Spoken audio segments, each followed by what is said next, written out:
नमस्कार विद्यार्थी मित्रांनो, सहर्ष स्वागत आहे तुमचे MPSC कंबाईन मेन्स या चॅनलवरती। आज आपण आप्पा हातनुरे सरांचे मराठी प्रश्न संच स्पष्टीकरणाचे आत्तापर्यंत आलेले PYQ बघणार आहोत। त्यामधील पहिला टॉपिक आहे भाषा, लिपी व व्याकरण।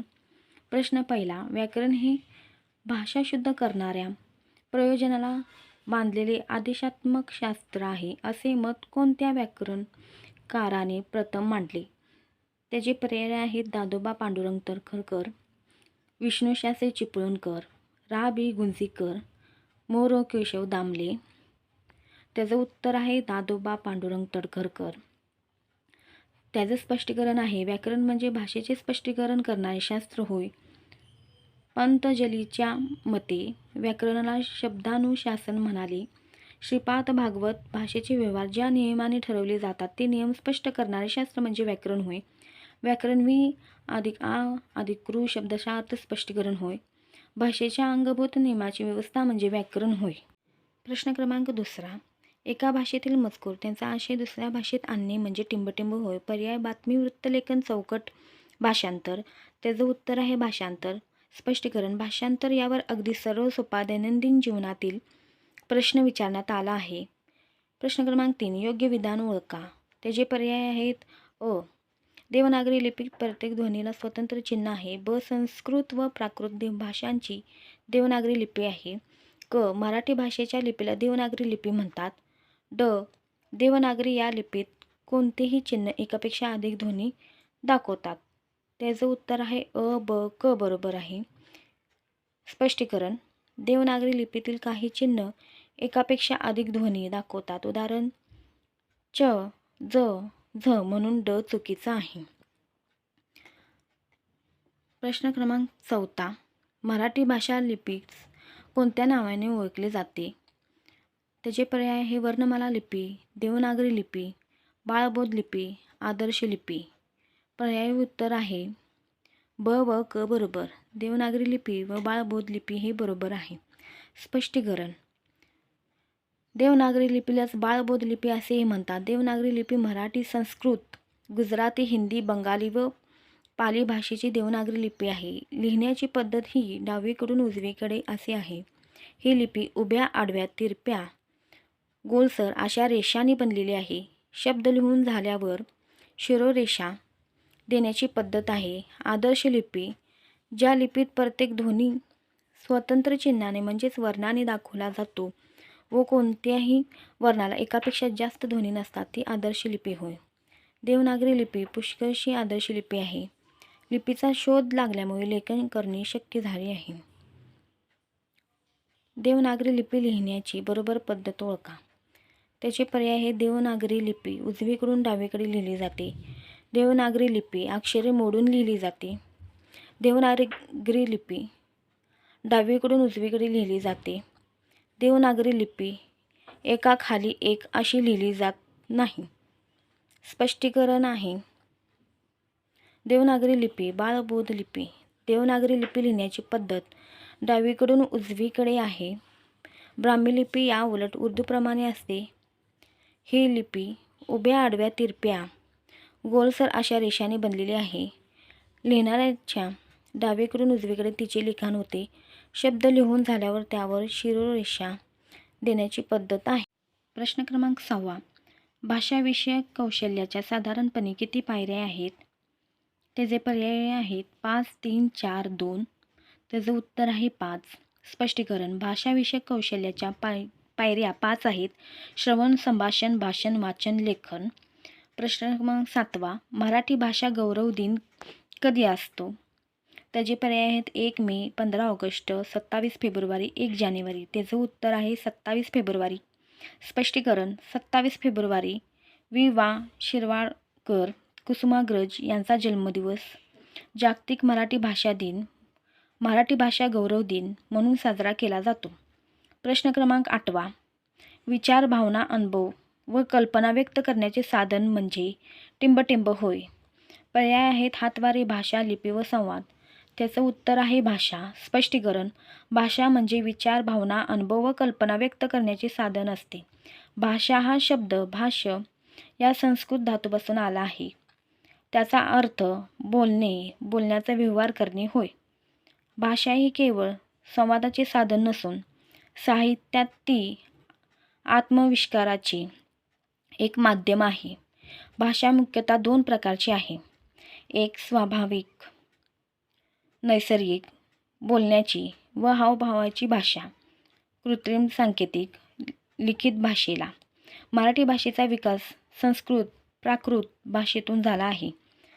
संस्कृत ही मराठी भाषेची जननी आहे. भाषा म्हणजे विचार व्यक्त करण्याचे साधन होय. प्रश्न क्रमांक 9. मराठी भाषा लेखनासाठी टिंबटिंब लिपीचा वापर करतात. पर्याय आहे देवनागरी, ब्रह्मी, सकळा, सुंदरा. त्याचं उत्तर आहे देवनागरी. स्पष्टीकरण ही लिपी प्रामुख्याने आर्याची लिपी मानली जाते. आर्य लोक स्वतःला देव मानत व ते नगरात राहत होते, म्हणून नगरात राहणाऱ्या देवांची लिपी म्हणजे देवनागरी लिपी होय. देवनागरी लिपी मराठी भाषा लेखनासाठी तसेच संस्कृत, गुजराती, हिंदी, बंगाली व पाली भाषा लेखनासाठीही देवनागरी बाळबोध लिपी वापरतात. प्रश्न क्रमांक 10.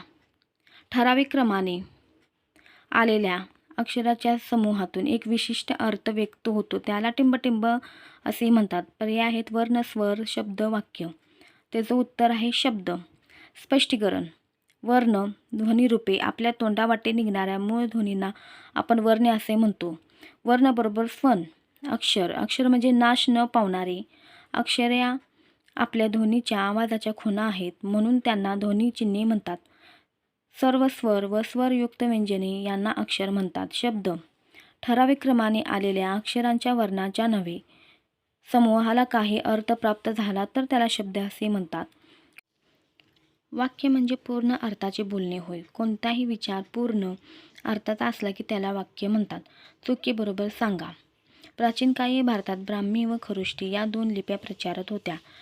खरुष्टी ही आर्य भारतीय लिपी आहे. ब्रह्मदेवाने निर्माण केलेल्या लिपीला ब्राह्मी लिपी म्हणतात. त्याचे पर्याय आहेत अ ब बरोबर, ब आणि क चूक, अ आणि क बरोबर, फक्त ब बरोबर. त्याचं उत्तर आहे अ क बरोबर. स्पष्टीकरण काही प्राचीन लिपी ब्राह्मी लिपी भारतातील प्राचीन लिपी आहे. या लिपीस भारतातील सर्व लिपींची जननी मानली जाते. साक्षात ब्रह्मदेवाने लिहिली ही लिपी शोधली म्हणून तिचे नाव ब्राह्मी लिपी पडले. खरोष्टी लिपी वापर आशिया खंडात. बौद्ध उल्लेखात खरोष्टी लिपीचा प्रामुख्याने उल्लेख आहे. कुशाण काळात भारतात या लिपीचा उपयोग या लिपीस गांधारी लिपी या नावाने सुद्धा ओळखले जाते. आर्य लिपी नव्हे. मोडी लिपी व धावलिपी या लिपीस धावलिपी असेही म्हणतात. मराठी देवनागरी लिपीला मुरुड घालून लिहिण्याची पद्धत म्हणजे मोडी लिपी होय. प्रश्न क्रमांक 12. मराठी भाषेसंदर्भातील पुढील कोणते वाक्य अयोग्य आहे? पर्याय आहे मराठी असे आमची मायबोली असे प्रत्येक मराठी भाषिकाने अभिमानाने म्हटले पाहिजे. मराठी महाराष्ट्र राज्याची राजभाषा आहे. हिंदी ही मराठी भाषेची जननी आहे. आज मराठी भाषेच्या लेखनासाठी देवनागरी लिपीचा वापर होतो. त्याचं उत्तर आहे हिंदी ही मराठी भाषेची जननी आहे. स्पष्टीकरण संस्कृत ही मराठी भाषेची जननी आहे, हिंदी नव्हे. प्रश्न क्रमांक 13. भाषा ही केवळ संवादाचेच माध्यम नाही तर साहित्याच्या संदर्भात ती आत्मविष्काराचे सर्वश्रेष्ठ माध्यम आहे. त्याचे पर्याय हे संपूर्ण बरोबर, संपूर्ण चूक, पूर्वार्ध बरोबर, उत्तरार्ध बरोबर आहे. त्याचं उत्तर आहे संपूर्ण बरोबर. भाषा ही केवळ संवादाचेच माध्यम नाही तर साहित्याच्या संदर्भात ती आत्मविष्काराचे सर्वश्रेष्ठ माध्यम आहे. प्रश्न क्रमांक 14. देवनागरी लिपी लिहिण्याची पद्धत स्पष्ट करणारे वाक्य शोधा. पर्याय हे देवनागरी लिपी लिहिण्याची पद्धत डावीकडून उजवीकडे अशी आहे. 2. देवनागरी लिपी लिहिण्याची पद्धत वरून खाली अशी आहे. 3. देवनागरी लिपी लिहिण्याची पद्धत उजवीकडून डावीकडे अशी आहे. 4. देवनागरी लिपी लिहिण्याची पद्धत वर्तुळाकार आहे. त्याचं उत्तर आहे देवनागरी लिपी लिहिण्याची पद्धत डावीकडून उजवीकडे आहे. प्रश्न क्रमांक 15. चुकी बरोबर सांगा. पर्याय आपण जी लिपी वापरतो तिला बाळबोध लिपीही म्हणतात. देवनागरी लिपी उभ्या, आडव्या, तिरप्या, गोलसर अशा रेषांनी बनलेली असते. देवनागरी लेखकाच्या उजवीकडून डावीकडे लिहिली जाते. त्याचे पर्याय उत्तर आहेत फक्त क चूक, फक्त अ चूक, फक्त अ बरोबर, फक्त ब बरोबर. त्याचं उत्तर आहे क चूक. देवनागरी लिपीलाच बाळबोध लिपी असे म्हणतात. ही लिपी उभ्या आडव्या तिरप्या गोलसर अशा रेषांनी बनलेली आहे. उजवीकडून डावीकडे नव्हे तर डावीकडून उजवीकडे होय. प्रत्येक ध्वनीला स्वतंत्र चिन्ह असल्याने देवनागरी लिपी परिपूर्ण मानली जाते. प्रश्न क्रमांक 16. खालील विधानातील योग्य उत्तर शोधा. आपले भाषा शिक्षण विविध कौशल्यावर सुरू असते. त्याचे पर्याय आहे ऐकणे, बोलणे, वाचणे, फिरणे. त्याचं उत्तर आहे अ, ब, क बरोबर. ऐकणे, बोलणे, वाचणे. स्पष्टीकरण: भाषा विषयक कौशल्यात फिरणे याचा समावेश होत नाही.